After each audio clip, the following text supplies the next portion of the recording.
Okuyan insanı delirttiği iddia edilen tarihin en tehlikeli büyük kitabı Necronomicon.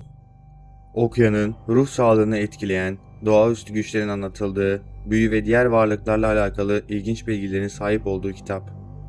Bu tanımlamayla birçok kitap duymuşsunuzdur mutlaka. Peki ya bu kitap bu yazılanları gerçekleştirme kudretine sahipse? Ben Berkay Atlas. Yeni bir esrarengiz hikaye başlıyor.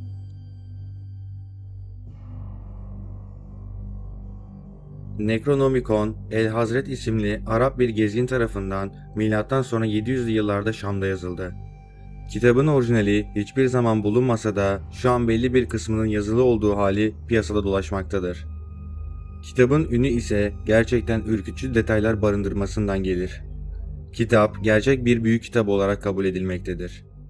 Arap'ın kitabı, Ölülerin Çağrı kitabı, Ölü İsimleri kitabı, Çıldırtan kitap gibi farklı isimlerle anılan kitabın insanlara korkunç fikirler aşıladığı, karanlık gerçekleriyle okuyanları deliliğe ve hatta ölüme götürdüğüne inanılmaktadır.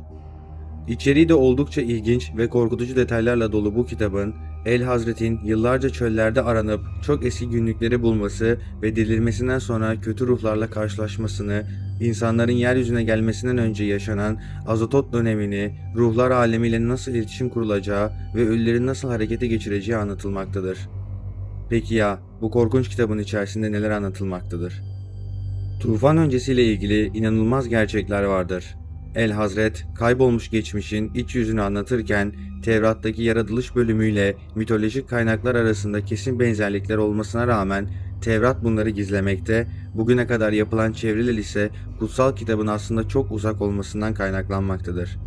Geniş ayrıntılarla geçmişin ve dinlerin kaynağının iç yüzü bu kitapta anlatılmaktadır. İnsan ırkı dünyadan önce başka bir yerdeydi. Buna başka kürelerden gelmek denmekte.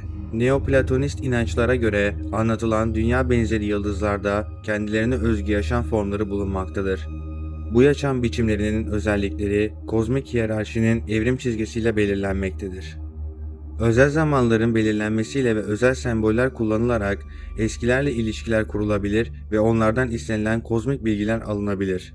O zaman geçmişe ve geleceğe hakim olmak mümkündür.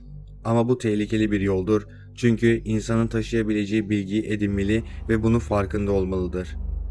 Bu ilginç bilgilerin yanında Nostradamus'un ünlü yüzüklerinin ilk dörtlüğünde anlatıldığı metodundan kaynağı uzmanlara göre Necronomicon'dan alınmıştır.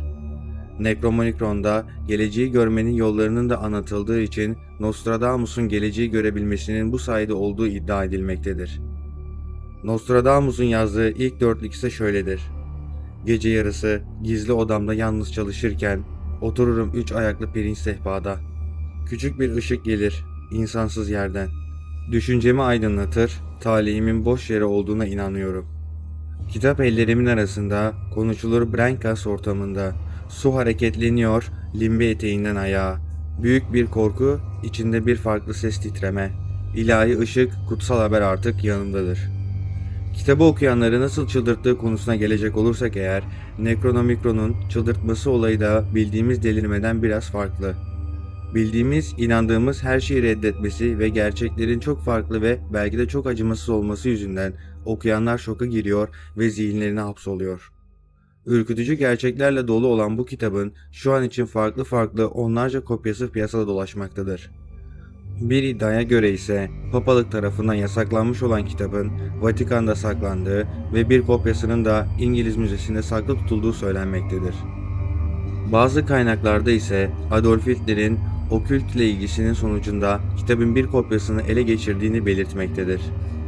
Son olarak kitabın çılgın Arap yazarı der ki, bu gizli sayfalar Babil yapılmadan önce eski inanışa tapan rahiplere aittir ve kendileri dillerinde yazılmıştır. Fakat ben kendi ülkemin altın diline çevirdim ki herkes anlasın. Ben bu yazıyı artık olmayan Ur'un 7 efsanevi şehrinin bölgesine dolaşırken karşılaştım. Tanrılar arasında zamandan önce olan savaşları anlatıyordu. Rahiplerin gördüğü korku ve çirkinlik burada anlatılıyor. Onların nedenleri, doğaları, özleri, çizgileri, sayıları, kelimeleri kutsaldı ve şeytani kişiler için en iyi etkilemedeydi.